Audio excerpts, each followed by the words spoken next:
Bab 6. Pelajaran 6. Bekerja untuk belajar, jangan bekerja untuk uang. Pekerjaan yang terjamin adalah segalanya bagi ayah saya yang terdidik. Belajar adalah segalanya bagi ayah kaya. Beberapa tahun lalu, saya diwawancarai sebuah surat kabar di Singapura. Wartawan perempuan yang masih muda itu datang tepat waktu, dan wawancara segera dimulai. Kami duduk di lobi hotel yang mewah, menghirup kopi, dan mendiskusikan tujuan kunjungan saya ke Singapura. Saya berbagi panggung dengan Zig Ziglar. Dia bicara tentang motivasi, dan saya bicara tentang rahasia orang kaya. Suatu hari saya ingin menjadi penulis buku laris seperti Anda, katanya. Saya sudah melihat beberapa artikel yang dia tulis untuk koran itu, dan saya terkesan. Dia punya gaya penulisan yang kuat, tajam, dan jelas. Artikelnya menarik minat pembaca. Anda mempunyai gaya yang hebat, saya menanggapinya. Apa yang menahan Anda untuk mencapai impian Anda? Pekerjaan saya sepertinya mandek, katanya pelan. Setiap orang berkata novel saya luar biasa, tapi tidak ada apapun yang terjadi. Jadi saya tetap bekerja di surat kabar. Setidaknya pekerjaan ini bisa menutup tagihan-tagihan saya. Apakah Anda punya saran? Iya, kata saya. Seorang teman saya di sini menjalankan sekolah yang melatih orang untuk menjual. Dia menjalankan kursus pelatihan penjualan bagi banyak korporasi top di Singapura, dan saya kira menghadiri salah satu kursusnya akan sangat meningkatkan karir Anda.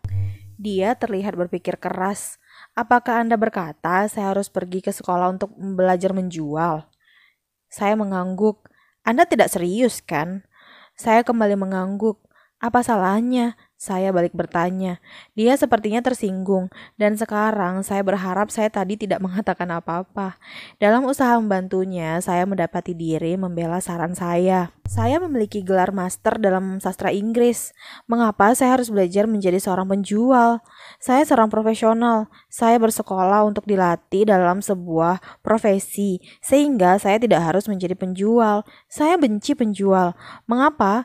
Yang mereka inginkan hanya uang. Jadi coba beritahu saya, mengapa saya harus mempelajari penjualan? Dia mengamasi tas. Wawancara itu berakhir. Di meja tergeletak buku laris pertama saya. Saya mengambilnya, juga catatan yang dibuatnya di notes. Anda lihat ini, kata saya sambil menunjuk catatannya. Dia menatap catatannya. Apa? Tanyanya bingung. Sekali lagi saya menunjuk catatannya. Di notes itu dia menulis Robert Kiyosaki, penulis buku laris. Tertulis di sini penulis buku laris, bukan penulis buku terbaik, kata saya pelan. Matanya membelalak. Saya penulis yang payah, kata saya. Anda penulis yang hebat. Saya bersekolah di sekolah penjualan. Anda mempunyai gelar master. Satukan itu, maka Anda akan mendapati penulis buku laris dan penulis buku terbaik. Amarah menyala di matanya. Saya tidak akan pernah merendahkan diri untuk belajar cara menjual. Orang seperti Anda tidak punya urusan dengan tulis-menulis. Saya penulis yang terlatih secara profesional dan Anda seorang penjual. Itu tidak adil, katanya marah. Dia mengambil sisa catatannya dan bergegas keluar lewat pintu kaca besar, menyatu dengan udara pagi Singapura yang lembab. Setidaknya dia menulis artikel yang adil dan menyenangkan tentang saya keesokan paginya. Dunia penuh dengan orang yang pandai, berbakat, terdidik, dan dikaruniai anugerah. Kita menemui mereka setiap hari. Mereka ada di sekitar kita. Beberapa hari lalu mobil saya agak rusak. Saya membawanya ke bengkel dan seorang montir muda membetulkannya hanya dalam beberapa menit. Dia tahu apa yang tidak beres semata dengan mendengarkan suara mesin. Saya terkagum-kagum. Saya terus-menerus dikejutkan saat mengetahui betapa kecilnya penghasilan orang-orang yang berbakat. Saya bertemu orang-orang brilian dan berpendidikan tinggi yang memperoleh penghasilan kurang dari $20.000 setahun. Seorang konsultan bisnis yang khusus bergerak di bidang perdagangan medis memberitahu saya betapa banyak dokter gigi, dan chiropractor ia mengalami kesulitan keuangan. Selama ini, saya mengira ketika mereka lulus, uang mengalir ke kantong mereka. Konsultan bisnis inilah yang memberi saya frasa. Mereka masih satu keterampilan jauhnya dari kemakmuran besar. Yang dimaksud oleh frasa ini adalah kebanyakan orang hanya perlu mempelajari dan menguasai satu keterampilan lagi, maka penghasilan mereka akan bertambah secara berlipat ganda.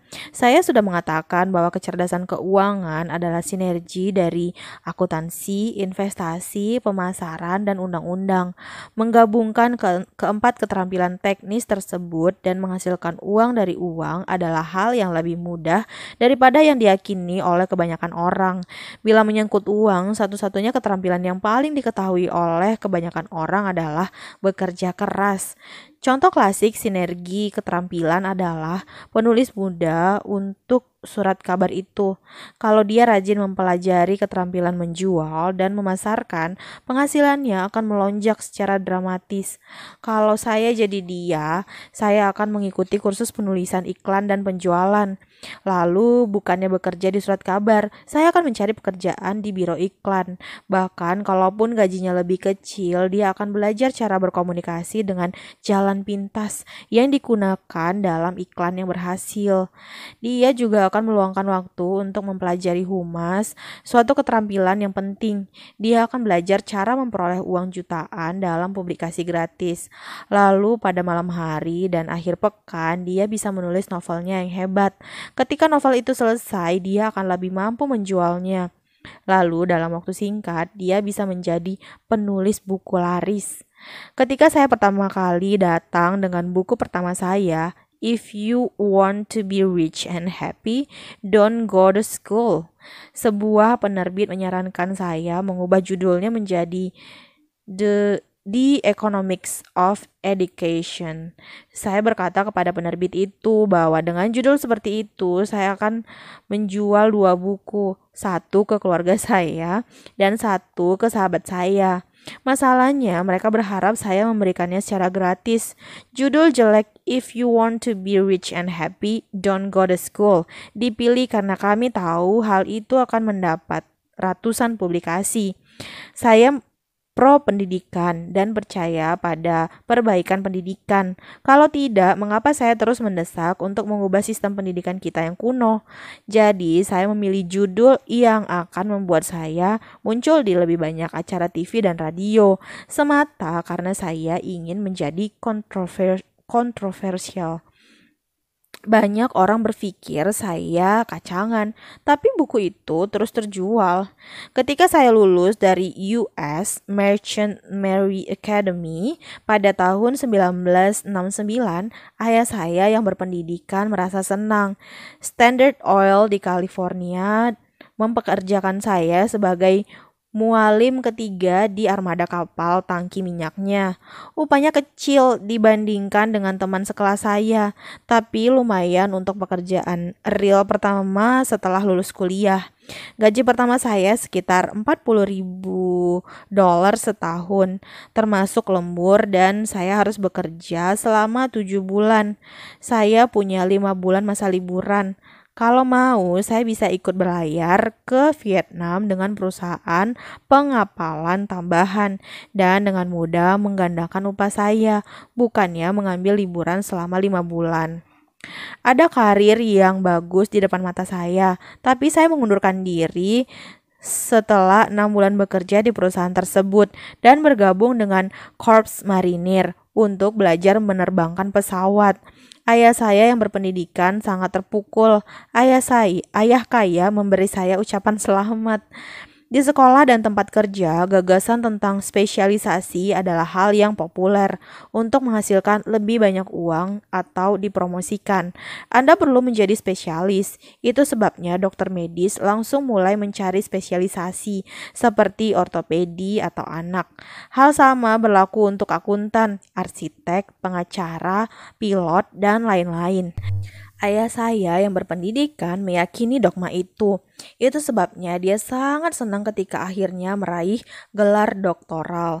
Dia sering mengakui bahwa sekolah mengganjar orang yang semakin banyak belajar tentang apa yang kurang. Ayah kaya mendorong saya untuk melakukan tepat kebalikannya. Kau ingin tahu sedikit tentang banyak hal adalah sarannya. Itu sebabnya selama bertahun-tahun saya bekerja di bidang-bidang berbeda di perusahaannya. Selama beberapa lama saya bekerja di bagian akuntansi. Meskipun mungkin saya tidak akan pernah menjadi akuntan, dia ingin saya belajar secara osmosis. Ayah kaya tahu saya akan mengambil jargon dan pemahaman tentang apa yang penting dan yang tidak penting. Saya juga bekerja sebagai kernet dan pekerja bangunan, juga di bagian penjualan, pemesanan, serta pemasaran. Dia membentuk saya dan Mike. Itulah sebabnya dia mendesak kami ikut dalam rapat dengan bankir, pengacara, akuntan, dan brokernya. Dia ingin kami tahu sedikit tentang setiap aspek kerajaan bisnisnya. Ketika saya berhenti dari pekerjaan saya yang bergaji tinggi di Standard Oil, ayah saya yang berpendidikan bicara dari hati ke hati dengan saya. Dia bingung, dia tidak bisa memahami keputusan saya untuk mundurkan diri dari karir yang menawarkan upah tinggi, tunjangan bagus, banyak waktu libur, dan peluang promosi. Ketika suatu petang dia menanyai saya, "Kenapa kau berhenti?" Saya tidak bisa menjelaskan kepadanya, walaupun saya sudah berusaha keras. Logika saya tidak sejalan dengan logikanya. Masalah besarnya, logika saya adalah logika ayah kaya. Pekerjaan yang terjamin adalah segalanya bagi ayah saya yang berpendidikan. Belajar adalah segalanya bagi ayah kaya. Ayah yang berpendidikan mengira saya bersekolah untuk belajar menjadi petugas kapal. Ayah kaya tahu saya bersekolah untuk mempelajari perdagangan internasional. Jadi, sebagai murid, saya membuat kargo berjalan, mengemudi kapal barang yang besar, kapal tangki minyak, dan kapal penumpang ke timur jauh, serta Pasifik Selatan. Ayah kaya menekankan agar saya tetap membawa kapal ke Pasifik, bukannya Eropa, karena dia tahu negara-negara dengan perekonomian yang menguat ada di Asia, bukan Eropa. Sementara kebanyakan teman di sekelas saya, termasuk Mike, berpesta bersama teman asrama. Saya mempelajari perdagangan, orang, gaya bisnis, dan kebudayaan di Jepang, Taiwan, Thailand, Singapura, Hong Kong, Vietnam, Korea, Tahiti, Samoa, serta Filipina. Saya juga berpesta, tapi tidak bersama teman asrama. Saya tumbuh dewasa dengan cepat. Ayah yang berpendidikan tidak bisa mengerti mengapa saya memutuskan untuk keluar dan bergabung dengan Korps Marinir. Saya berkata kepadanya bahwa saya ingin belajar menerbangkan pesawat, tapi sebenarnya saya ingin belajar memimpin pasukan. Ayah kaya menjelaskan pada saya bahwa bagian terberat dari menjalankan perusahaan adalah mengelola orang. Dia menghabiskan 3 tahun di angkatan bersenjata. Ayah saya yang berpendidikan bebas dari wajib militer. Ayah kaya menghargai nilai dari memimpin orang dalam situasi berbahaya. Kepemimpinan adalah hal berikutnya yang perlu kau pelajari, katanya. Kalau kau bukan pemimpin yang baik, kau akan tertembak dari belakang, persis seperti dalam bisnis. Setelah kembali dari Vietnam pada tahun 1973, saya meninggalkan pangkat saya. Meskipun saya senang terbang, saya mendapat pekerjaan di Xerox Corp. Saya bergabung dengan Xerox karena satu alasan, dan itu bukan tunjangannya. Saya seorang pemalu, dan gagasan untuk menjual adalah hal yang paling menakutkan di dunia. Xerox mempunyai salah satu program pelatihan penjualan terbaik di Amerika. Ayah kaya bangga pada saya. Ayah saya yang berpendidikan malu. Sebagai seorang intelektual, dia berpikir orang penjualan berada di bawahnya. Saya bekerja di Xerox selama 4 tahun sampai saya mengatasi ketakutan saya untuk mengetuk pintu dan ditolak. Begitu saya bisa secara konsisten berada di 5 besar penjualan, sekali lagi saya mengundurkan diri dan pindah, meninggalkan karir hebat lainnya di perusahaan luar biasa lainnya. Pada tahun 1977, saya membentuk perusahaan pertama saya. Ayah kaya sudah mempersiapkan saya dan Mike untuk mengambil alih perusahaan. Jadi sekarang saya harus belajar membentuk perusahaan dan menyatukannya. Produk pertama saya, dompet nilon dan velcro. diproduksi di timur jauh dan dikapalkan ke gudang di New York, dekat sekolah saya. Pendidikan formal saya selesai, dan inilah saatnya menguji sayap saya. Kalau gagal, saya akan bangkrut. Ayah saya berkata yang terbaik adalah bangkrut sebelum berusia 30 tahun. Kau masih punya waktu untuk pulih, adalah nasihatnya. Pada malam ulang tahun saya yang ke-30, produksi pertama saya dikapalkan dari Korea menuju New York.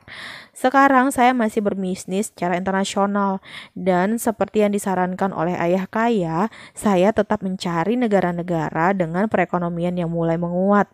Sekarang perusahaan investasi saya berinvestasi di negara-negara Amerika Serikat dan Asia, juga Norwegia serta Rusia.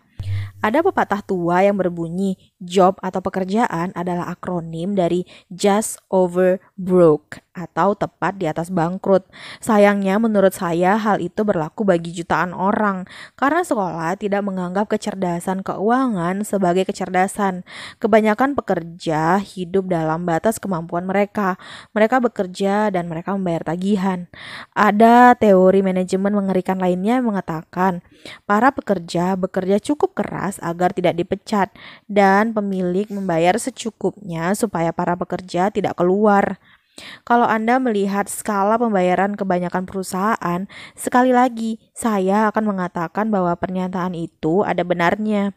Kesimpulan bersihnya adalah kebanyakan pekerja tidak bekerja maju. Mereka melakukan apa yang diajarkan pada mereka untuk mereka lakukan. Dapatkan pekerjaan yang terjamin. Kebanyakan pekerja berfokus pada bekerja demi upah dan tunjangan yang memberi ganjaran dalam jangka pendek, tapi seringkali merupakan bencana dalam jangka panjang. Sebaliknya, saya merekomendasikan kepada orang-orang muda untuk mencari pekerjaan demi apa yang akan mereka pelajari, lebih dari apa yang akan mereka peroleh.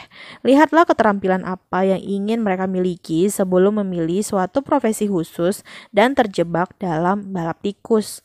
Begitu orang terjebak dalam proses membayar tagihan yang berlangsung seumur hidup, mereka menjadi seperti hamster yang berlari-lari dalam roda logam di sangkar mereka. Kaki-kaki kecil mereka yang berbulu berputar mati-matian. Roda pun berputar kencang, tapi ketika esok tiba, mereka tetap berada di sangkar yang sama. Pekerjaan yang hebat. Dalam film Jerry Maguire yang dibintangi Tom Cruise, terdapat banyak dialog hebat. Barangkali yang paling diingat adalah tunjukkan uangnya pada saya. Namun ada satu dialog yang saya pikir paling jujur. Itu ada pada adegan ketika Tom Cruise meninggalkan perusahaan. Dia baru saja dipecat dan dia bertanya pada seluruh perusahaan, "Siapa yang ingin mengikuti saya?" Seluruh tempat itu terdiam dan membeku. Hanya satu perempuan yang bersuara, "Saya mau, tapi saya akan dipromosikan dalam 3 bulan." Barangkali itu pernyataan yang paling jujur dalam seluruh film tersebut.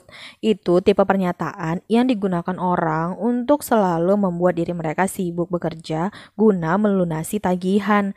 Saya tahu ayah saya yang berpendidikan mengharapkan kenaikan gaji setiap tahun, dan setiap tahun itu pula dia kecewa. Jadi dia melanjutkan pendidikan untuk mendapatkan kualifikasi yang lebih tinggi supaya bisa mendapatkan kenaikan gaji. Tapi lagi-lagi dia kecewa. Pertanyaan yang sering saya ajukan pada orang adalah, kemana aktivitas harian ini membawa Anda? Persis seperti hamster itu, saya bertanya-tanya apakah orang melihat kemana kerja keras mereka membawa mereka, apa yang ada di masa depan. Dalam bukunya The Retirement Myth, Craig S. Carpel menulis, "Saya mengunjungi kantor pusat sebuah perusahaan konsultasi dana pensiun nasional yang besar dan bertemu dengan managing director yang memiliki spesialisasi dalam merancang perencanaan masa pensiun yang baik bagi manajemen puncak. Ketika saya bertanya kepadanya apa yang bisa diharapkan dalam hal uang pensiun oleh orang-orang yang tidak mempunyai kantor, dia mengatakan dengan senyum penuh keyakinan, 'The silver bullet,' peluru perak." "Apa itu peluru perak?" tanya saya. Dia mengangkat bahu dan berkata, "Kalau generasi baby boom mendapati diri tidak mempunyai cukup uang untuk hidup, ketika mereka bertambah tua, mereka selalu bisa meledakkan otak mereka." Carpol terus menjelaskan perbedaan antara program pensiun tunjangan yang direncanakan versi lama dan rencana 400K baru yang lebih beresiko. Itu bukan gambaran yang bagus bagi kebanyakan orang yang sekarang bekerja. Dan itu hanya untuk masa pensiun. Bila biaya medis dan perawatan panti jompo jangka panjang ditambahkan pada gambaran itu sungguh mengerikan. Banyak rumah sakit di negara-negara dengan socialized medicine harus membuat keputusan sulit seperti siapa yang akan hidup dan siapa yang akan mati. Mereka membuat keputusan itu semata-mata berdasarkan berapa banyak uang yang mereka miliki dan berapa usia sang pasien. Jika pasien sudah tua, mereka seringkali cenderung memberikan perawatan medis itu pada orang yang lebih muda. Pasien malang yang lebih tua ditempatkan di belakang garis. Jadi seperti halnya orang kaya bisa mengenyam pendidikan yang lebih baik, orang kaya akan bisa membuat diri mereka tetap hidup, sementara mereka yang miskin akan meninggal. Jadi saya bertanya-tanya, apakah para pekerja melihat ke masa depan atau hanya menunggu sampai menerima gaji mereka berikutnya, tak pernah mempertanyakan kemana mereka menuju? Ketika bicara kepada orang dewasa yang ingin menghasilkan banyak uang, saya selalu merekomendasikan hal yang sama. Saya menyarankan mereka mengambil pandangan yang jauh tentang hidup mereka. Alih-alih bekerja untuk uang dan pekerjaan yang terjamin, yang saya akui penting, saya menyarankan mereka mengambil pekerjaan kedua yang akan mengajari mereka keterampilan kedua. Saya sering merekomendasikan orang untuk bergabung dengan perusahaan pemasaran jaringan yang sering disebut multi-level marketing kalau ingin mempelajari keterampilan penjualan. Beberapa perusahaan itu mempunyai program pelatihan yang sangat bagus untuk membantu orang mengatasi rasa takut akan kegagalan dan penolakan yang merupakan alasan utama orang tidak berhasil. Pendidikan lebih berharga daripada uang dalam jangka panjang. Ketika memberikan nasihat ini, saya sering mendengar tanggapan, "Oh, itu terlalu menyulitkan," atau "Saya hanya ingin melakukan apa yang menarik bagi saya." Terhadap pernyataan itu terlalu menyulitkan, saya bertanya, jadi Anda lebih memilih bekerja seumur hidup dengan memberikan 50% penghasilan Anda kepada pemerintah? Terhadap pernyataan, saya hanya ingin melakukan apa yang menarik bagi saya berkata, saya tidak tertarik pergi ke fitness center, tapi saya melakukannya karena saya ingin merasa sehat dan hidup lebih lama. Sayangnya, ada suatu kebenaran dalam ungkapan klasik, Anda tidak bisa mengajarkan trik baru pada anjing tua. Orang sulit berubah kecuali dia biasa berubah. Namun bagi Anda yang mungkin belum mengambil keputusan dalam hal berusaha mempelajari hal baru, saya menawarkan penyemangat ini. Kehidupan sangat mirip seperti pergi ke fitness center. Bagian paling menyakitkan adalah memutuskan untuk pergi. Begitu Anda melewatinya, itu menjadi mudah. Ada banyak hari ketika Anda merasa sangat takut pergi ke fitness center. Tapi setelah saya berada di sana dan berlatih, itu terasa menyenangkan.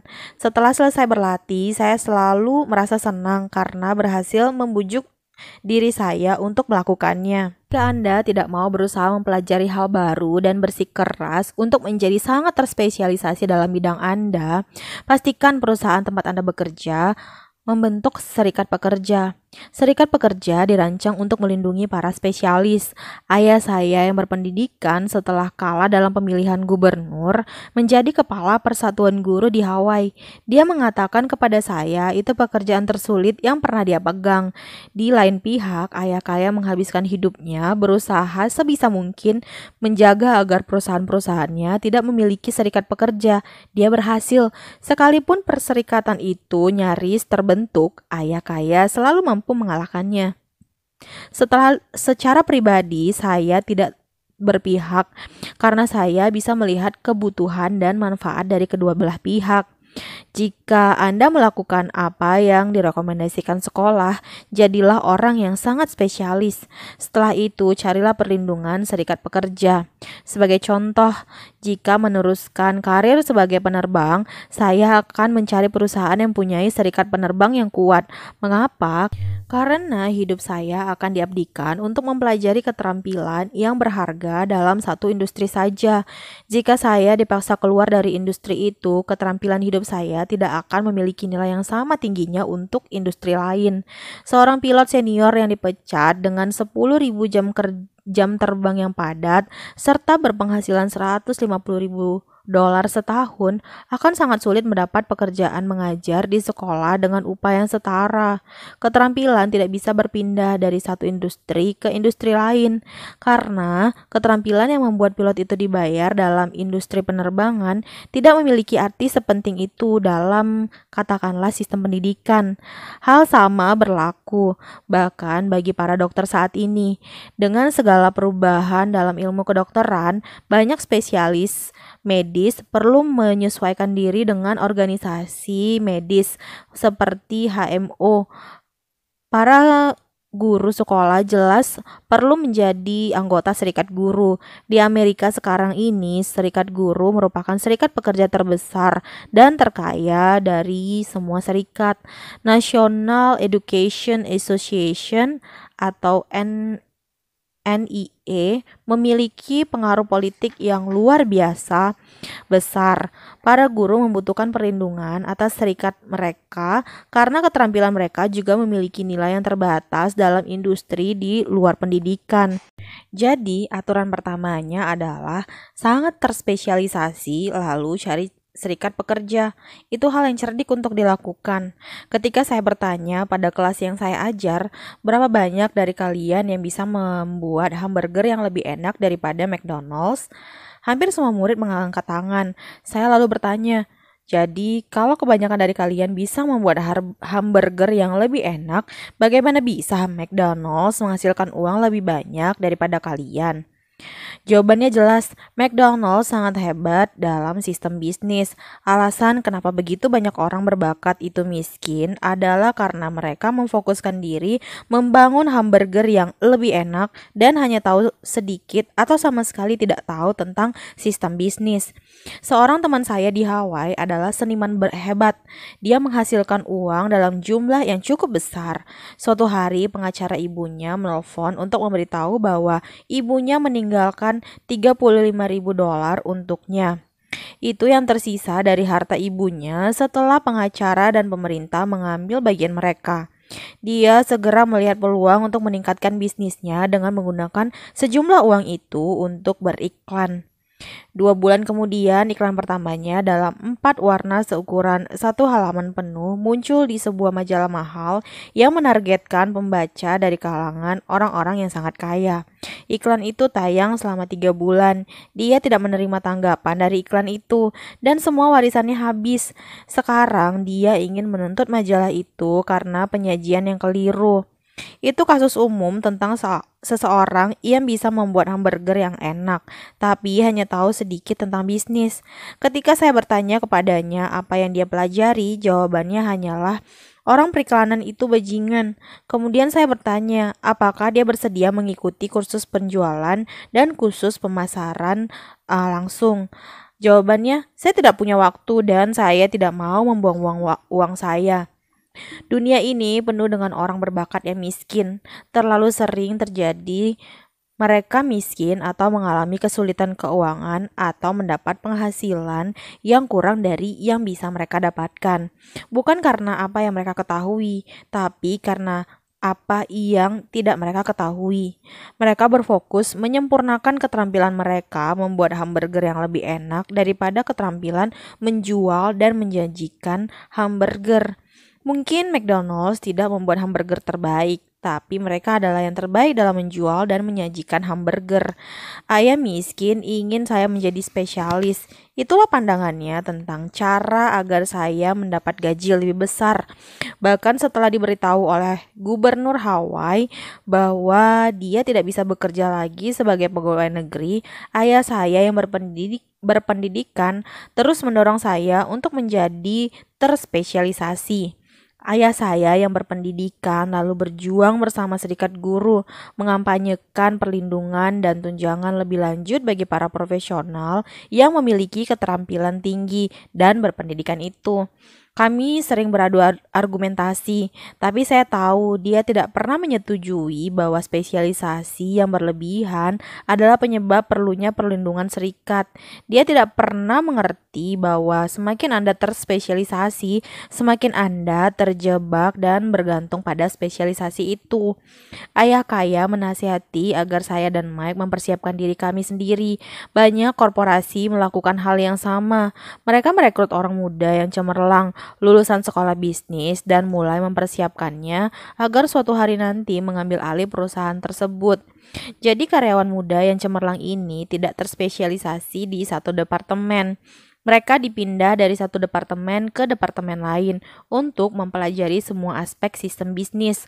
Orang kaya sering mendidik anak-anak mereka atau anak orang lain. Dengan melakukan hal itu, anak-anak mereka memperoleh pengetahuan menyeluruh tentang operasi bisnis dan bagaimana divisi-divisi yang berbeda itu saling terkait. Bagi generasi Perang Dunia II, pindah dari satu perusahaan ke perusahaan lain dianggap sebagai hal yang buruk. Sekarang itu dianggap pandai, karena orang cenderung meloncat dari perusahaan satu ke perusahaan lain, bukannya mencari spesialisasi yang lebih tinggi. Mengapa tidak berusaha belajar lebih banyak daripada memperoleh penghasilan? Dalam jangka pendek, hal itu mungkin membuat Anda berpenghasilan lebih sedikit, tapi memberikan dividen yang lebih besar pada jangka panjang. Keterampilan manajemen utama yang dibutuhkan untuk sukses adalah 1. Manajemen arus kas, 2. Manajemen sistem, 3. Manajemen sumber daya manusia. Keterampilan terspesialisasi yang paling penting adalah penjualan dan pemasaran. Kemampuan untuk menjual, berkomunikasi dengan manusia lain, entah itu pelanggan, karyawan, atasan, pasangan, atau anak, merupakan keterampilan dasar dari kesuksesan pribadi. Keterampilan komunikasi seperti menulis, berbicara, dan bernegosiasi itu penting untuk kehidupan yang sukses. Itulah keterampilan yang saya alami secara konsisten, menghadiri kursus atau membeli kaset pendidikan untuk memperluas pengetahuan saya. Seperti saya sebutkan sebelumnya, ayah saya yang berpendidikan bekerja semakin keras seiring dia menjadi semakin kompeten. Dia juga semakin terjebak seiring dia semakin terspesialisasi. Sekalipun gajinya naik, pilihannya hilang. Segera setelah dia tidak bisa menjadi pegawai negeri lagi, dia mendapati betapa rentan dia sesungguhnya secara profesional. Dia seperti alat profesional yang tiba-tiba mengalami cedera atau terlalu tua untuk bertanding. Begitu posisi mereka yang bergaji tinggi lenyap, mereka hanya mempunyai keterampilan yang terbatas untuk dijadikan sandaran. Saya kira itulah sebabnya ayah saya yang berpendidikan sangat berpihak pada serikat pekerja setelah peristiwa itu. Dia menyadari betapa besar manfaat yang bisa diberikan serikat pekerja kepadanya. Ayah kaya mendorong saya dan Mike untuk mengetahui sedikit tentang banyak hal. Dia mendorong kami untuk bekerja dengan orang-orang yang lebih pandai daripada kami dan menyatukan orang-orang yang pandai untuk bekerja sebagai tim. Sekarang hal itu disebut sinergi spesialisasi profesional. Saat ini saya bertemu mantan guru sekolah yang menghasilkan ratusan ribu dolar per tahun.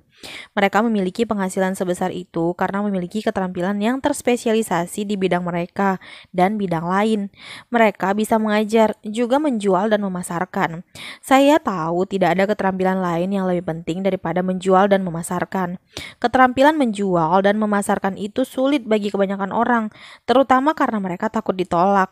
Semakin baik Anda dalam berkomunikasi, bernegosiasi, dan mengatasi rasa takut ditolak, akan semakin mudahlah hidup ini.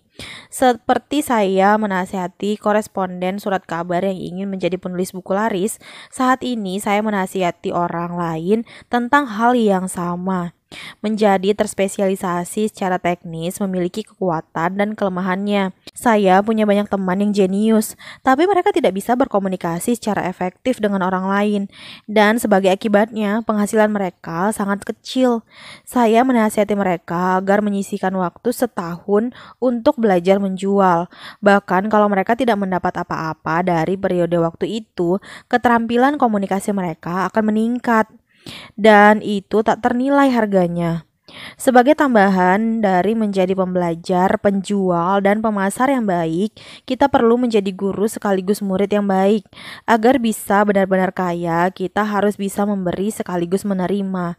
Dalam hal menghadapi kesulitan keuangan atau profesional, seringkali ada kekurangan dalam memberi dan menerima. Saya kenal banyak orang yang miskin karena mereka bukan murid yang baik dan bukan guru yang baik. Kedua ayah saya adalah pria yang murah hati. Keduanya terbiasa memberi. Mengajar adalah suatu cara mereka memberi. Semakin banyak mereka memberi, semakin banyak mereka menerima. Satu perbedaan yang mencolok adalah dalam hal memberikan uang. Ayah kaya memberikan banyak uang. Dia memberi pada gereja, lembaga amal, dan yayasannya. Dia tahu bahwa untuk menerima uang, Anda harus memberikan uang. Memberikan uang adalah rahasia kebanyakan keluarga yang sangat kaya. Itulah sebabnya ada organisasi seperti Rockefeller Foundation dan Ford Foundation. Organisasi-organisasi itu dirancang untuk mengambil kekayaan mereka dan meningkatkannya, juga memberikannya untuk selama-lamanya. Ayah saya yang berpendidikan selalu mengatakan, kalau punya uang lebih, saya akan memberikannya. Masalahnya, tidak pernah ada uang lebih, jadi dia bekerja makin keras untuk menarik lebih banyak uang. Bukannya berfokus pada hukum uang yang paling penting, berilah maka akan diberikan kepadamu. Sebaliknya, dia meyakini terimalah, maka kemudian kau akan memberi. Kesimpulannya, saya menjadi kedua ayah saya. Satu bagian dari diri saya adalah kapitalis sejati yang menyukai permainan uang yang menghasilkan uang. Bagian lain dari diri saya adalah guru yang bertanggung jawab secara sosial, yang sangat prihatin dengan jurang yang makin membentang antara kaum berpunya dan kaum tak berpunya. Secara pribadi, saya menganggap sistem pendidikan kunolah yang terutama bertanggung jawab atas jurang yang makin membentang ini. Bab 7. Mengatasi rintangan. Perbedaan utama antara orang kaya dan orang miskin adalah cara mereka mengatasi rasa takut. Setelah orang belajar dan menjadi melek keuangan, mereka masih menghadapi rintangan-rintangan untuk menjadi bebas secara keuangan. Ada 5 alasan utama mengapa orang yang melek keuangan mungkin masih tidak bisa membangun kolam aset yang berlimpah, yang menghasilkan arus kas yang besar. Kelima alasan itu yaitu: 1. Rasa takut, 2. Sinisme, 3. Kemalasan, 4. Kebiasaan buruk, 5. Kesombongan. Mengatasi rasa takut, saya tidak pernah bertemu dengan orang yang sungguh-sungguh senang kehilangan uang. Dan sepanjang hidup saya tidak pernah bertemu orang kaya yang tidak pernah kehilangan uang. Namun saya bertemu banyak orang miskin yang tidak pernah kehilangan 1 sen pun dalam berinvestasi. Takut kehilangan uang itu sesuatu yang real. Setiap orang memilikinya, bahkan orang kaya. Namun bukan rasa takut itu masalahnya. Masalahnya adalah cara Anda mengatasi ketakutan itu. Bagaimana Anda mengatasi kehilangan itu? Bagaimana Anda mengatasi kegagalan itulah yang membuat perbedaan dalam hidup Anda. Itu berlaku untuk segala hal dalam hidup ini, bukan hanya uang. Perbedaan utama antara orang kaya dan orang miskin adalah cara mereka mengatasi ketakutan itu. Merasa takut itu wajar. Wajar bila Anda bersikap pengecut bila menyangkut uang. Anda masih bisa kaya. Kita semua adalah pahlawan di satu bidang dan pengecut di bidang lain. Istri teman saya adalah perawat di ruang gawat darurat. Ketika melihat darah, dia langsung bertindak. Ketika saya menyinggung tentang investasi, dia kabur. Ketika melihat darah, saya tidak lari, saya pingsan. Ayah kaya memahami fobia pada uang. Sebagian orang takut ular, sebagian orang takut kehilangan uang. Keduanya fobia katanya. Jadi solusinya atas fobia kehilangan uang adalah kalimat berima ini. Jika risikolah yang kau cemaskan dan kau benci, mulailah sedari dini. Kalau mulai sejak muda, mudah bagi Anda untuk menjadi kaya. Saya tidak akan membahasnya secara mendalam, tapi ada perbedaan besar antara orang yang mulai berinvestasi pada usia 20 tahun dan 30 tahun. Pembelian Pulau Manhattan konon merupakan salah satu transaksi terbesar sepanjang masa. New York dibeli seharga $24 dengan perhiasan dan manik-manik. Namun jika diinvestasikan dengan bunga 8% setahun, $24 itu akan bernilai lebih dari $28 triliun pada tahun 1995. Manhattan bisa dibeli kembali dan sisanya bisa membeli sebagian besar Los Angeles. Namun, bagaimana kalau Anda tidak punya banyak waktu tersisa atau ingin pensiun dini? Bagaimana Anda mengatasi rasa takut kehilangan uang? Ayah miskin tidak melakukan apa-apa. Dia semata menghindari masalah itu, menolak mendiskusikannya. Ayah kaya di lain pihak merekomendasikan saya berpikir seperti orang Texas. Saya senang Texas dan orang Texas, katanya. Di Texas segala sesuatu lebih besar. Ketika orang Texas menang, mereka menang besar. Dan ketika mereka kalah, kekalahan mereka spektakuler. Mereka senang kalah, tanya saya. Bukan itu maksud saya. Tak seorang pun senang kalah. Tunjukkan pada saya seorang pecundang yang senang, dan saya akan menunjukkan seorang pecundang, kata ayah kaya. Maksud saya, sikap orang Texas terhadap risiko, ganjaran, dan kegagalan.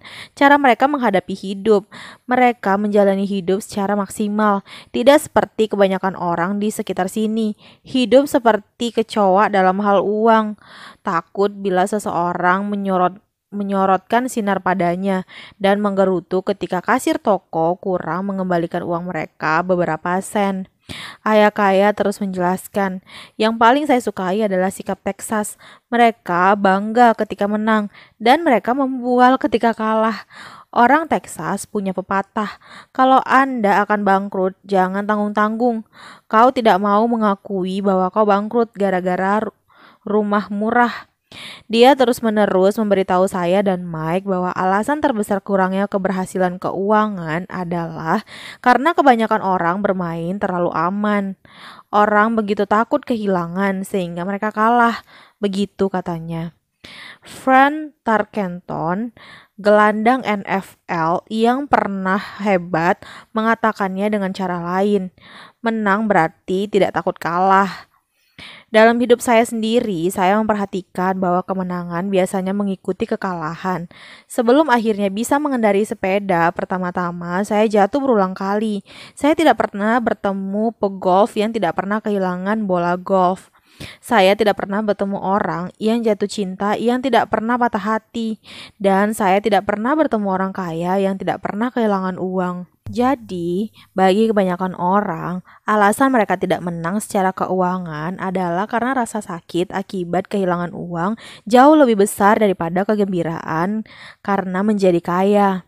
Pepatah lain di Texas adalah, setiap orang ingin ke surga, tapi tak seorang pun mau meninggal. Kebanyakan orang bermimpi menjadi kaya, tapi takut kehilangan uang, jadi mereka tidak pernah pergi ke surga. Ayah kaya biasa menceritakan kisah-kisah perjalanannya ke Texas kepada saya dan Mike. Kalau kalian benar-benar ingin belajar sikap mengatasi resiko, kekalahan, dan kegagalan, pergilah ke San Antonio dan kunjungilah Alamo. Alamo adalah kisah yang bagus tentang orang-orang berani yang memilih berjuang karena tahu tidak ada harapan untuk sukses. Mereka memilih mati daripada menyerah. Itu kisah inspiratif yang layak diambil hikmahnya. Meskipun demikian, itu tetap kekalahan militer yang tragis.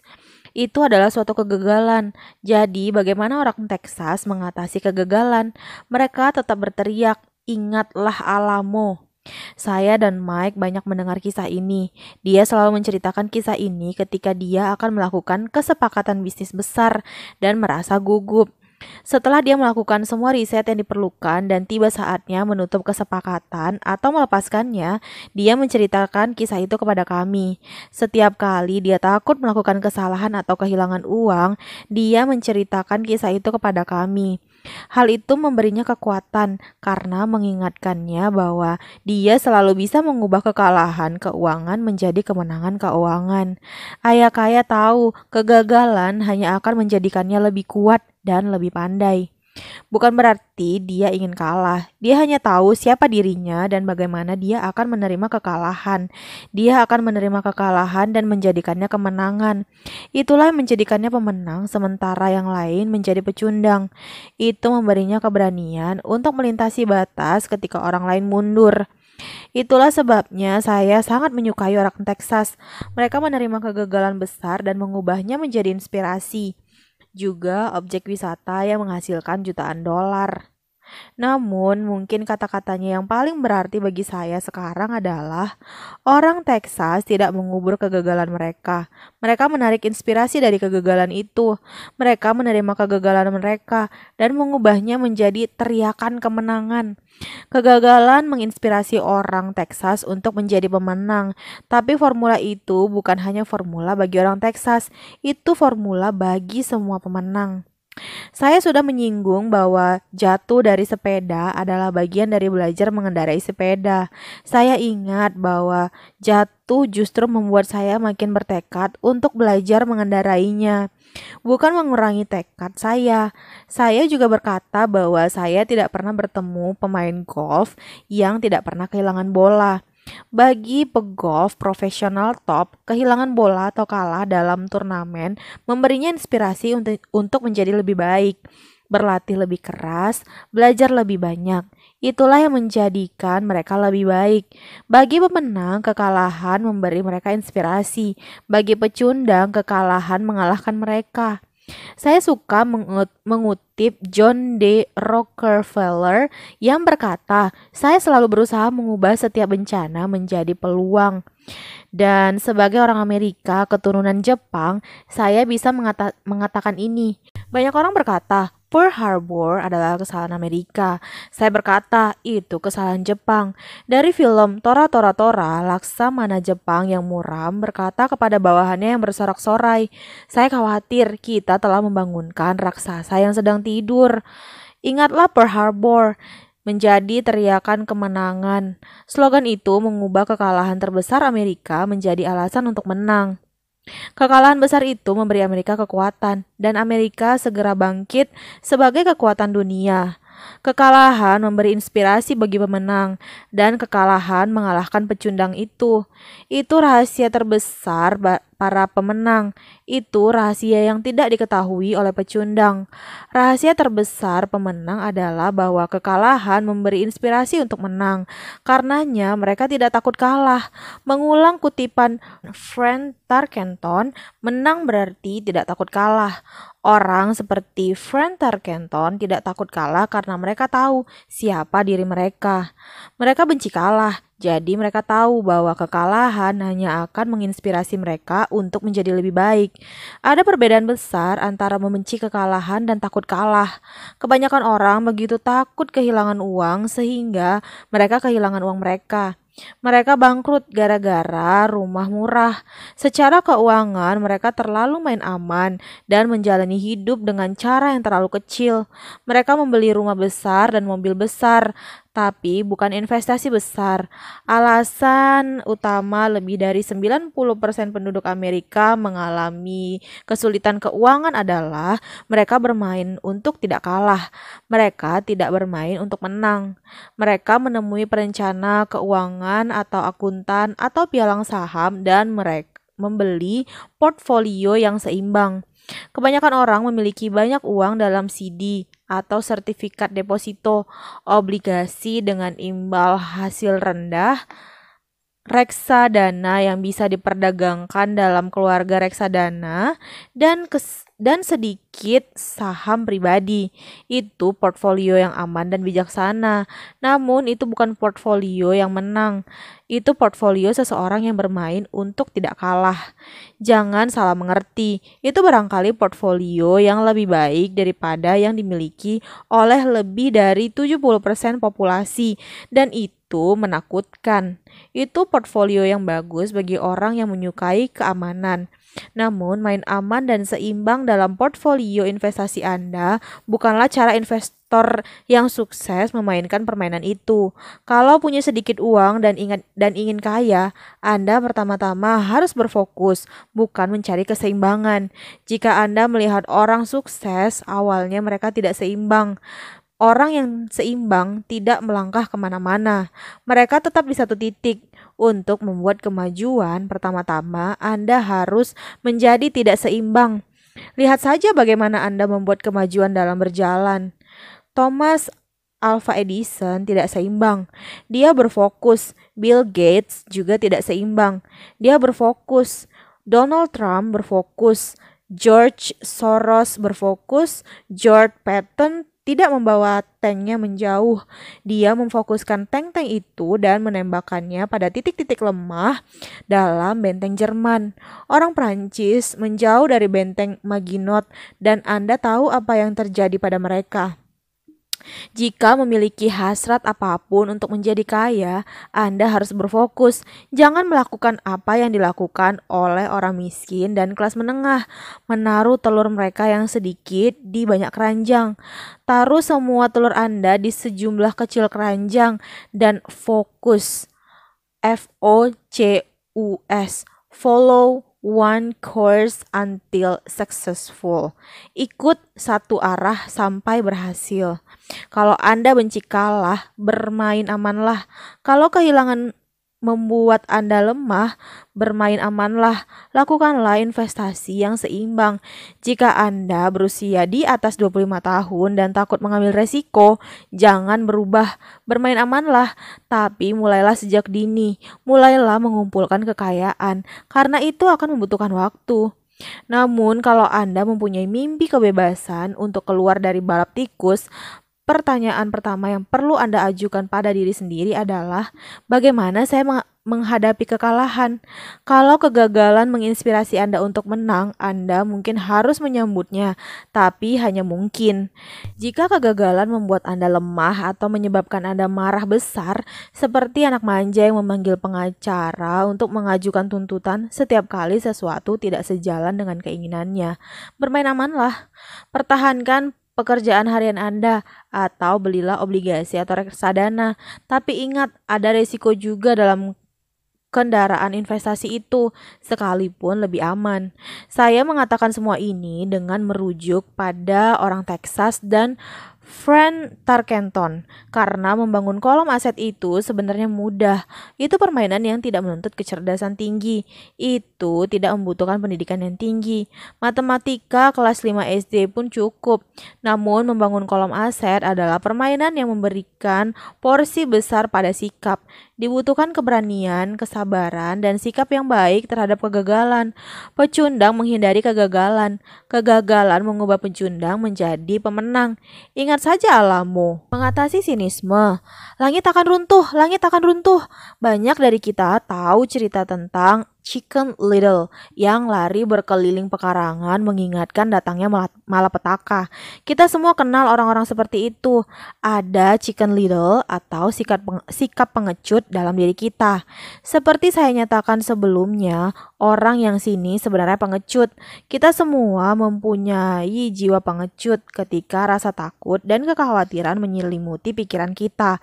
Kita semua mempunyai kekhawatiran. Saya tidak pandai, saya tidak cukup bagus, dia lebih baik daripada saya. Keraguan kita sering kali melumpuhkan kita. Kita memainkan permainan bagaimana jika perekonomian hancur tepat setelah saya berinvestasi? Atau bagaimana jika saya kehilangan kontrol dan saya tidak dapat mengembangkan uang itu? Bagaimana jika segala sesuatu tidak berjalan seperti yang saya rencanakan? Atau teman atau orang tercinta mengingatkan kita akan kekurangan kita. Mereka kerap berkata, apa yang membuatmu berpikir kau bisa melakukannya? Atau jika itu gagasan bagus, mengapa orang lain tidak melakukannya? Atau itu tidak akan berhasil, kau tidak tahu apa yang sedang kau bicarakan. Kata-kata keraguan itu seringkali begitu berpengaruh sehingga kita tidak berbuat apa-apa. Perasaan yang mengerikan menguasai kita. Kadang kita tidak bisa tidur, kita gagal melangkah maju. Jadi kita bertahan dengan apa yang aman dan peluang pun melewati kita. Kita melihat hidup terus berjalan, sementara kita duduk bergeming dengan otot-otot yang lumpuh. Kita semua mengalami hal itu pada suatu waktu dalam hidup kita, sebagian lebih besar daripada yang lain. Peter Lynch dari reksadana Fidelity Magellan yang terkenal mengacu peringatan tentang jatuhnya langit sebagai kegaduhan, dan kita semua mendengarkannya. Kegaduhan entah diciptakan di kepala kita atau datang dari luar, seringkali dari teman, keluarga, rekan kerja, atau media. Lynch mengenang era 1950-an ketika ancaman perang nuklir begitu umum muncul dalam berita, sehingga orang mulai membangun tempat perlindungan bawah tanah serta menyimpan makanan dan air. Jika mereka menginvestasikan uang itu dengan bijak di pasar, bukannya membangun tempat perlindungan bawah tanah, mungkin sekarang mereka sudah mengalami kebebasan keuangan. Ketika kerusuhan pecah di kota, penjualan senjata meningkat di seluruh Amerika. Seseorang meninggal akibat daging hamburger setengah matang di Washington State, dan Departemen Kesehatan Arizona memerintahkan restoran memasak matang semua daging. Sebuah perusahaan obat pada bulan Februari menayangkan iklan di TV nasional memperlihatkan orang terserang flu. Penyakit flu meningkat, demikian juga penjualan obat flu. Kebanyakan orang miskin karena ketika menyangkut masalah investasi, dunia penuh dengan para pengecut yang berlari berkeliling sambil berteriak, "Langit runtuh, langit runtuh." Itu efektif karena setiap orang dari kita adalah pengecut. Seringkali dibutuhkan keberanian besar untuk tidak membiarkan rumor dan ramalan tentang kegelapan serta malapetaka memengaruhi keraguan dan ketakutan kita. Namun investor yang cerdas tahu bahwa masa yang sepertinya buruk sebenarnya merupakan saat terbaik untuk menghasilkan uang. Ketika orang lain terlalu takut untuk bertindak, mereka menarik picu dan mendapat ganjarannya. Beberapa waktu lalu, seorang teman berkata, "Richard datang dari Boston untuk mengunjungi saya dan Kim di Phoenix.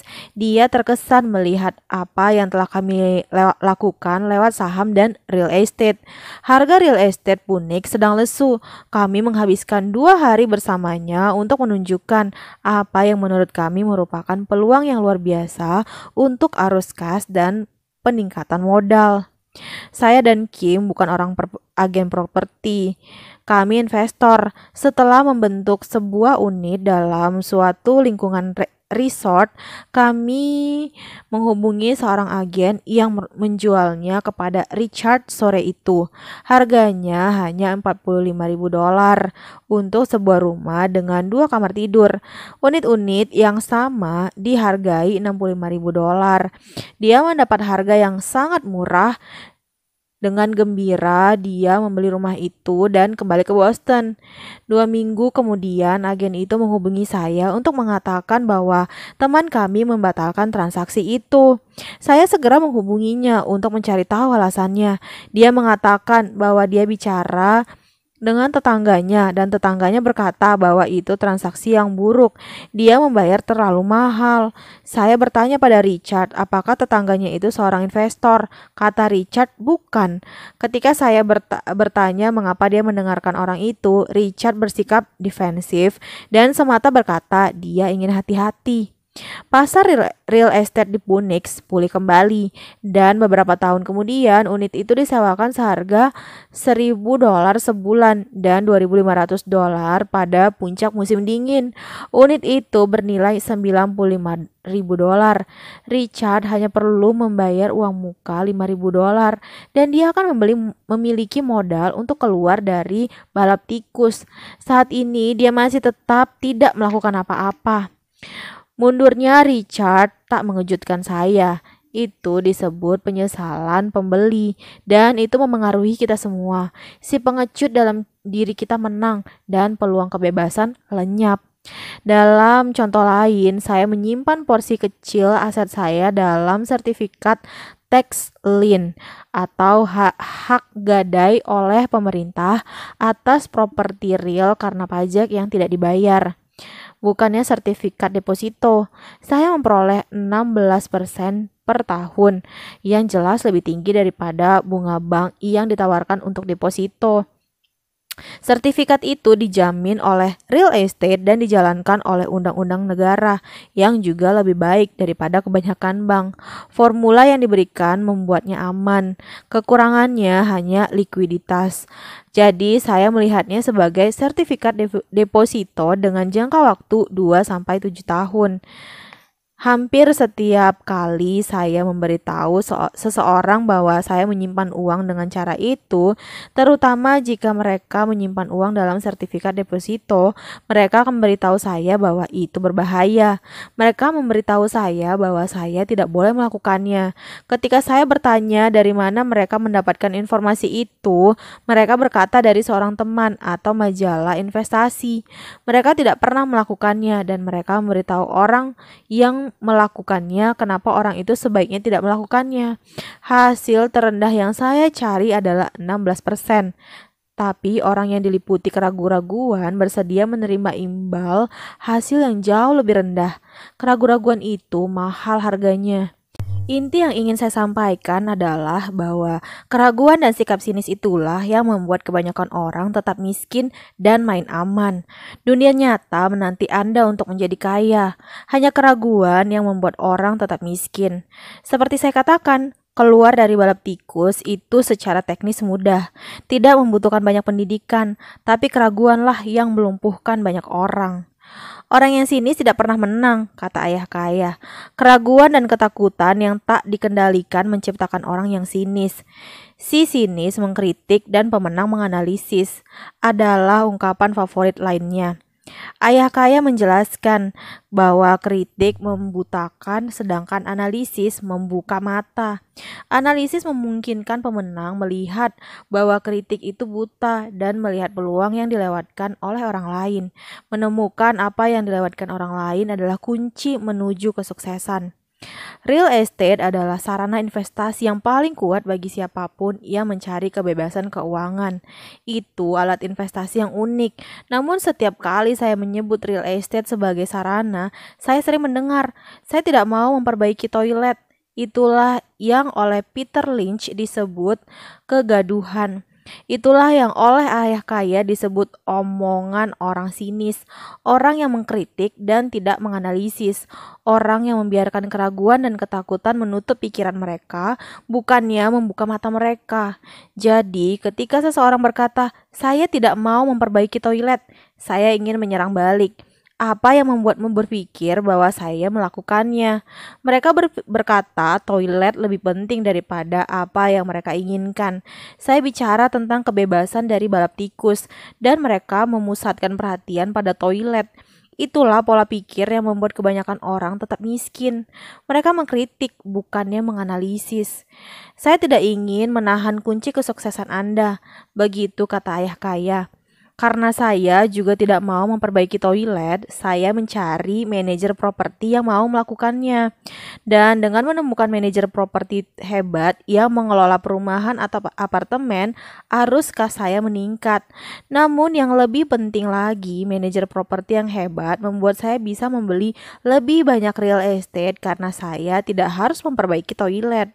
Manajer properti yang hebat adalah kunci kesuksesan dalam properti.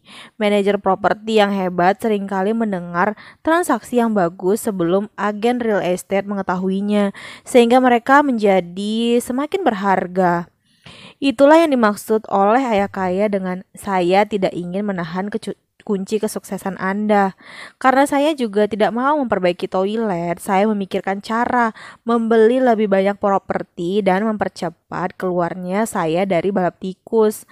Orang yang terus-terusan berkata, saya tidak mau memperbaiki toilet, seringkali menyangkal penggunaan sarana investasi yang sangat ampuh ini. Toilet lebih penting daripada kebebasan mereka.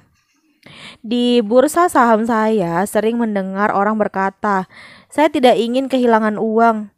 Apa yang membuat mereka berpikir saya atau orang lain senang kehilangan uang?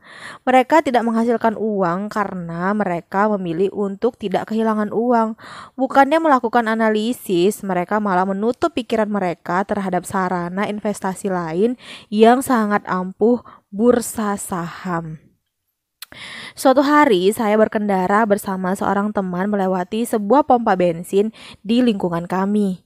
Dia melihat harga bensin naik, begitu pula harga minyak. Teman saya ini seorang pesimis alias pengecut. Baginya langit selalu akan runtuh, dan biasanya langit memang runtuh menimpa dirinya. Di rumah dia memperlihatkan kepada saya semua data statistik tentang kenapa harga minyak akan naik selama beberapa tahun ke depan. Statistik yang belum pernah saya lihat walaupun saya sudah memiliki saham dalam jumlah cukup besar di sebuah perusahaan minyak. Dengan informasi itu saya segera mencari dan menemukan perusahaan minyak baru yang kurang dihargai, yang hampir menemukan sejumlah cadangan minyak. Broker saya sangat senang dengan perusahaan baru itu, dan saya membeli 15.000 sahamnya dengan harga 65 sen per lembar. 3 bulan kemudian, saya dan teman saya itu berkendara melewati pom bensin yang sama. Dan hampir bisa dipastikan harga bensin sudah naik hampir sebesar 15%. Lagi-lagi teman saya itu merasa cemas dan mengeluh. Saya tersenyum karena bulan sebelumnya perusahaan minyak kecil itu berhasil menemukan cadangan minyak dan harga 15.000 lembar saham saya naik sampai lebih dari $3 per lembar. Harga bensin akan terus naik jika apa yang dikatakan teman saya itu benar.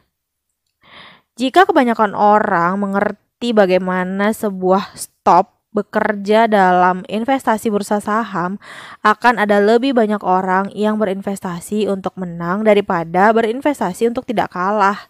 Stop adalah semata perintah komputer yang menjual saham Anda secara otomatis jika harga mulai jatuh, membantu meminimalkan kerugian dan memaksimalkan perolehan Anda. Itu alat yang hebat bagi mereka yang takut kalah. Jadi, kapanpun saya mendengar orang berfokus pada "saya tidak mau", bukannya pada apa yang mereka inginkan, saya tahu kegaduhan di pikiran mereka pasti keras. Sikap pengecut mengambil alih pikiran mereka dan berteriak-teriak, "Langit akan runtuh dan toilet rusak." Jadi, mereka menghindari "tidak mau", tapi sebagai akibatnya membayar harga yang mahal. Mereka mungkin tidak akan pernah mendapatkan apa yang mereka inginkan dalam hidup. Bukannya menganalisis sikap pengecut dalam diri mereka menutup pikiran mereka. Ayah kaya memberi saya cara untuk menghadapi sikap pengecut dalam diri saya. Lakukan saja apa yang dilakukan Kolonel Sanders. Pada usia 66 tahun, dia kehilangan bisnis dan mulai mengandalkan jaminan sosial. Itu tidak cukup. Dia berkeliling Amerika menjual resep ayam gorengnya. Dia ditolak 1009 kali sebelum akhirnya seseorang berkata, "Ya." Dia pun menjadi multijutawan pada usia ketika kebanyakan orang berhenti. Dia orang yang berani dan ulet, kata ayah kaya tentang Harlan Sanders. Jadi ketika Anda merasa ragu dan agak takut, lakukan saja apa yang dilakukan Kolonel Sanders pada jiwa pengecutnya. Dia menggorengnya. Mengatasi kemalasan. Orang sibuk seringkali adalah orang yang paling malas. Kita tentu pernah mendengar cerita tentang usahawan yang bekerja keras untuk menghasilkan uang. Dia bekerja keras untuk menjadi pemberi nafkah yang baik bagi istri dan anak-anaknya. Dia menghabiskan berjam-jam panjang di kantor dan membawa pulang pekerjaan pada akhir pekan. Suatu hari dia pulang dan mendapati rumah yang kosong. Istrinya pergi bersama anak-anak. Dia tahu dia dan istrinya punya masalah, tapi bukannya memperkuat hubungan mereka, dia tetap menyibukkan diri dengan pekerjaan. Karena stres ditinggalkan istrinya, kinerjanya di tempat kerja merosot tajam dan dia kehilangan pekerjaan. Saat ini saya sering menemui orang yang terlalu sibuk untuk mengurus kekayaan mereka, dan ada orang yang terlalu sibuk untuk mengurus kesehatan mereka. Penyebabnya sama, mereka sibuk dan mereka tetap sibuk. Karena itu, cara untuk menghindari sesuatu yang tidak ingin mereka hadapi. Tak seorang pun harus memberitahu mereka. Di lubuk hati terdalam mereka mengetahuinya. Kenyataannya, jika Anda mengingatkan mereka, mereka seringkali menanggapinya dengan marah atau perasaan tersinggung. Kalau tidak sibuk bekerja atau menemani anak, mereka kerap kali sibuk menonton TV, memancing, bermain golf, atau berbelanja. Namun di lubuk hati terdalam, mereka tahu mereka menghindari sesuatu yang penting. Itu adalah bentuk kemalasan yang paling umum. Malas dengan jalan tetap sibuk. Jadi, apa obat untuk kemalasan? Jawabannya adalah sedikit ketamakan. Kebanyakan dari kita dibesarkan dengan pemahaman bahwa tamak atau hasrat itu buruk. Orang tamak adalah orang jahat. Begitu ibu saya biasa berkata. Namun dalam diri kita semua terdapat hasrat untuk memiliki barang-barang yang bagus, baru atau menyenangkan. Jadi, agar hasrat itu tetap terkendali, orang tua kerap kali menemukan cara-cara untuk menekan hasrat itu dengan menciptakan rasa bersalah. Kau hanya memikirkan dirimu sendiri. Apa kau tidak tahu bahwa kau punya adik? Adalah kata-kata kesukaan ibu saya. Kau ingin ayah membelikanmu apa? Adalah kesukaan ayah saya. Apa kau kira kita ini pembuat uang? Apa kau pikir uang tumbuh di pohon? Kau tahu kita bukan orang kaya. Bukan kata-kata itu, tapi kemarahan akibat rasa bersalah yang menyertai kata-kata itulah yang menohok saya. Atau kebalikannya, seperti saya mengorbankan hidup agar bisa membelikan ini untukmu. Saya membelikan ini untukmu karena saya tidak pernah memiliki keberuntungan seperti ini ketika masih kecil. Saya punya tetangga yang tidak punya uang sama sekali, tapi tidak bisa memarkir mobil di garasi. Garasinya penuh mainan anaknya. Anak-anak nakal yang manja itu mendapatkan segala sesuatu yang mereka minta. Saya tidak ingin mereka merasa berkekurangan, adalah kata-katanya setiap hari.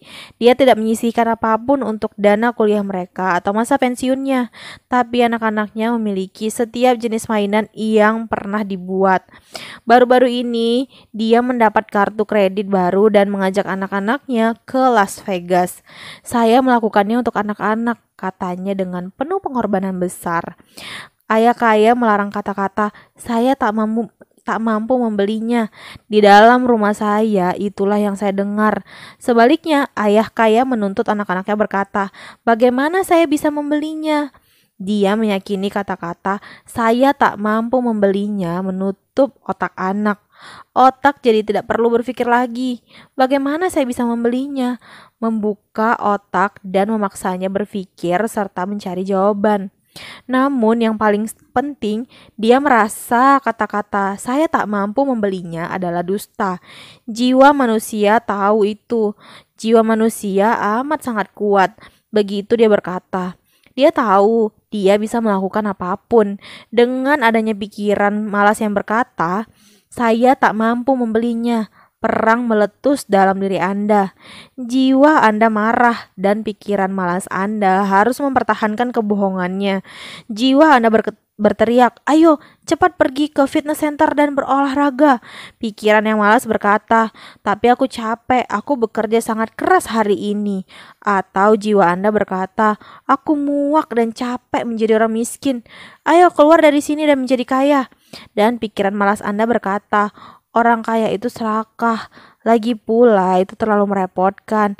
Itu tidak aman. Aku bisa kehilangan uang. Sekarang ini aku sudah bekerja cukup keras. Bagaimanapun sudah terlalu banyak yang kukerjakan di tempat kerja. Lihatlah apa yang harus kulakukan malam ini. Atasan ingin pekerjaan ini selesai besok pagi. Saya tak mampu membelinya, juga menyebabkan kesedihan, ketidakberdayaan yang mengarah ke patahnya semangat dan seringkali depresi. Bagaimana saya bisa membelinya? Membuka kemungkinan, semangat, dan impian. Jadi ayah kaya tidak terlalu memedulikan apa yang ingin kita beli. Selama kita paham bahwa bagaimana saya bisa membelinya, menciptakan pikiran yang lebih kuat dan jiwa yang dinamis. Jadi dia jarang memberi saya dan Mike sesuatu. Sebaliknya dia bertanya, bagaimana kau bisa membelinya? Dan itu termasuk biaya kuliah yang kami bayar sendiri. Bukan tujuan, tapi proses mencapai tujuanlah yang dia ingin kami pelajari. Masalah yang saya lihat sekarang adalah ada jutaan orang yang merasa bersalah dengan hasrat atau ketamakan mereka. Itu pengondisian lama dari masa kanak-kanak mereka. Walaupun mereka berhasrat memiliki hal-hal yang lebih baik yang ditawarkan oleh kehidupan, kebanyakan sudah dikondisikan secara bawah sadar untuk berkata, "Saya tidak bisa memilikinya," atau "Saya tidak akan mampu membelinya." Ketika saya memutuskan untuk keluar dari bab tikus, itu semata pertanyaan. Bagaimana saya mampu tidak bekerja lagi? Pikiran saya mulai mengeluarkan berbagai jawaban dan solusi. Bagian tersulit adalah bertempur melawan dogma orang tua kandung saya. Kita tak mampu membelinya. Berhentilah memikirkan dirimu sendiri. Mengapa kau tak memikirkan orang lain? Dan kata-kata senada lainnya yang dirancang untuk menanamkan rasa bersalah guna menekan ketamakan saya. Jadi, bagaimana Anda mengalahkan kemalasan? Sekali lagi, jawabannya adalah sedikit ketamakan. Stasiun radio WIIFM yang berarti What's in it for me? Apa yang tersedia bagi saya? Seseorang perlu duduk dan bertanya, akan seperti apa hidup saya jika saya tidak perlu bekerja lagi? Apa yang akan saya lakukan kalau saya memiliki semua uang yang saya butuhkan? Tanpa sedikit ketamakan itu, hasrat untuk memiliki sesuatu yang lebih baik, kemajuan tidak terjadi. Dunia kita maju karena kita semua memiliki hasrat untuk kehidupan yang lebih baik. Penemuan-penemuan baru tercipta karena kita berhasrat akan sesuatu yang lebih baik. Kita bersekolah dan belajar keras karena menginginkan sesuatu yang lebih baik. Jadi, setiap kali Anda mendapati diri menghindari sesuatu yang Anda tahu seharusnya Anda lakukan, satu-satunya hal yang perlu Anda tanyakan pada diri Anda adalah, apa yang tersedia bagi saya? Bersikaplah sedikit tamak. Itulah obat terbaik untuk kemalasan. Akan tetapi, terlalu tamak seperti apapun lainnya yang berlebihan tidaklah baik. Namun ingatlah saja apa yang dikatakan Michael Douglas dalam film Wall Street. Tamak itu baik. Ayah kaya mengatakannya secara berbeda. Rasa bersalah lebih buruk daripada ketamakan, karena rasa bersalah merampok tubuh dari jiwa. Menurut saya, Eleanor Roosevelt mengatakannya dengan paling baik. Lakukanlah apa yang menurut hati Anda benar, karena bagaimanapun Anda akan dikritik. Anda akan dikritik bila melakukannya, dan dikritik bila tidak melakukannya. Mengatasi kebiasaan buruk, hidup kita lebih merupakan cerminan kebiasaan kita daripada pendidikan kita. Setelah melihat film Conan the Barbarian yang dibintangin Arnold Schwarzenegger, seorang teman berkata, "Saya ingin memiliki tubuh seperti Schwarzenegger." Sebagian besar pria mengangguk setuju. Saya bahkan mendengar dia dulu sangat lemah dan kurus kering. Tambah seorang teman, "Iya, saya juga mendengarnya." Yang lain menambahkan, "Saya dengar dia mempunyai kebiasaan berlatih di fitness center hampir setiap hari." "Ya, saya yakin dia melakukannya." "Nah," kata sekelompok orang sinis, "saya yakin dia terlahir seperti itu." Lagi pula, mari berhenti membicarakan Arnold dan pergi minum bir. Itu contoh kebiasaan mengendalikan perilaku. Saya ingat bertanya pada ayah kaya tentang kebiasaan orang kaya. Alih-alih langsung menjawab, dia ingin saya belajar melalui contoh seperti biasa. "Kapan ayahmu membayar tagihan?" tanya ayah kaya. "Pada awal bulan," kata saya. "Apakah dia masih punya sisa uang?" tanyanya. "Sedikit sekali," ujar saya. "Itulah alasan utama dia mengalami kesulitan," kata ayah kaya. "Dia mempunyai kebiasaan buruk. Ayahmu membayar orang lain berlebihan dahulu.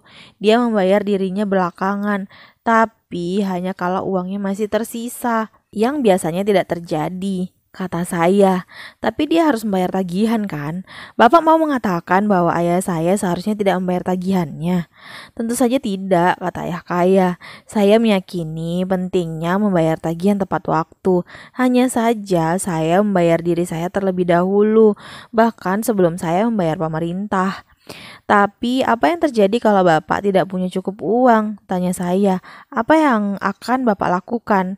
Sama, kata ayah kaya. Saya tetap membayar diri saya terlebih dahulu, bahkan kalau saya kekurangan uang. Bagi saya, kolom aset saya jauh lebih penting daripada pemerintah. Tapi, kata saya, apakah mereka tidak mengejar Bapak? Iya, kalau kau tidak membayar, kata ayah kaya. Dengar, saya tidak menyarankan untuk tidak membayar. Saya hanya mengatakan saya membayar diri saya terlebih dahulu, bahkan kalau saya tidak punya cukup uang. Tapi, sahut saya, bagaimana Bapak melakukannya? Bukan bagaimana, pertanyaannya adalah mengapa, kata ayah kaya. Oke, mengapa? Motivasi, kata ayah kaya. Siapa yang menurutmu akan mengeluh lebih keras kalau saya tidak membayar mereka, saya atau kreditor saya? Kreditor Bapak pasti akan menjerit lebih keras daripada Bapak, kata saya, menyampaikan hal yang sudah jelas. Bapak tidak akan mengatakan apa-apa jika Bapak tidak membayar diri Bapak. Jadi kau lihat, setelah membayar diri sendiri, tekanan untuk membayar pajak dan kreditor lain sangatlah besar, sehingga memaksa saya mencari bentuk-bentuk penghasilan lain. Tekanan untuk membayar menjadi motivasi saya. Saya melakukan pekerjaan sampingan, memulai perusahaan baru, bertransaksi di bursa saham, apapun untuk memastikan mereka tidak mulai memaki saya.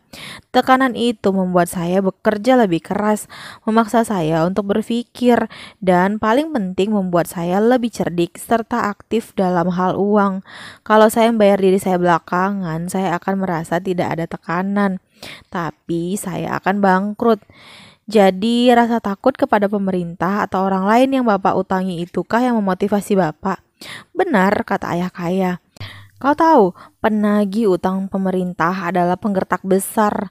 Begitu pula penagih utang secara umum. Kebanyakan orang mengalah pada para penggertak itu. Mereka membayar penagih dan tidak pernah membayar diri mereka sendiri.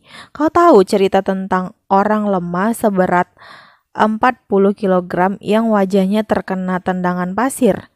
Saya mengangguk. Saya melihat iklan pelajaran angkat besi dan binaraga itu di buku komik sepanjang waktu. Iya, kebanyakan orang membiarkan para penggertak menendang pasir ke wajah mereka. Saya memutuskan memanfaatkan rasa takut terhadap si penggertak untuk membuat saya lebih kuat. Orang lain menjadi lebih lemah. Memaksa diri saya memikirkan cara menghasilkan uang tambahan itu seperti pergi ke fitness center dan berlatih beban.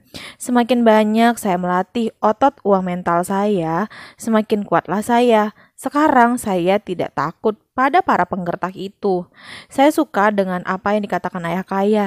Jadi kalau saya membayar diri saya terlebih dahulu, saya menjadi semakin kuat secara keuangan, mental, dan fiskal. Ayah kaya mengangguk. Dan kalau membayar diri saya belakangan atau tidak sama sekali, saya jadi semakin lemah. Jadi orang-orang seperti atasan, manajer, penagih pajak, penagih utang, dan pemilik rumah sewa mempermainkan saya seumur hidup hanya karena saya tidak memiliki kebiasaan uang yang baik. Ayah kaya mengangguk, persis seperti orang lemah berbobot 40 kilogram itu. Mengatasi kesombongan.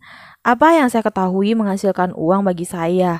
Apa yang tidak saya ketahui membuat saya kehilangan uang? Setiap kali bersikap sombong, saya kehilangan uang. Karena ketika saya sombong, saya benar-benar meyakini bahwa apa yang tidak saya ketahui itu penting. Begitu ayah kaya sering menasihati saya. Saya melihat banyak orang menggunakan kesombongan untuk berusaha menyembunyikan kebodohan mereka sendiri. Hal itu seringkali terjadi ketika saya mendiskusikan laporan keuangan dengan akuntan atau bahkan investor lain. Mereka berusaha memenangkan diskusi itu dengan cara menggertak. Jelas bagi saya bahwa mereka tidak tahu apa yang sedang mereka bicarakan. Mereka tidak berbohong, tapi mereka tidak mengatakan kebenaran. Ada banyak orang di dunia uang, keuangan, dan investasi yang sama sekali tidak punya bayangan tentang apa yang mereka bicarakan. Kebanyakan orang dalam industri uang semata menyemburkan rayuan penjualan seperti penjual mobil bekas. Ketika Anda tahu bahwa Anda bodoh dalam suatu topik, mulailah didik diri Anda dengan mencari seorang ahli di bidang itu atau sebuah buku tentang topik itu.